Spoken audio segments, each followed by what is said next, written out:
வெயிலோடு விளையாடி வெயிலோடு உறவாடி வெயிலோடு மல்லு கட்டி ஆட்டம் போட்டோமே.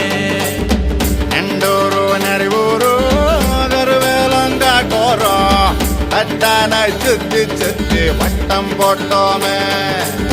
பசி வந்தா குருவி முட்ட தண்ணிக்கு தேவங்குட்ட பறிப்போமே சோழ தட்ட புழுதிதான் நம்ம சட்ட புழுதிதான் நம்ம சட்ட. வெயிலோடு விளையாடி வெயிலோடு உறவாடி வெயிலோடு மல்லு கட்டி ஆட்டம் போட்டோமே.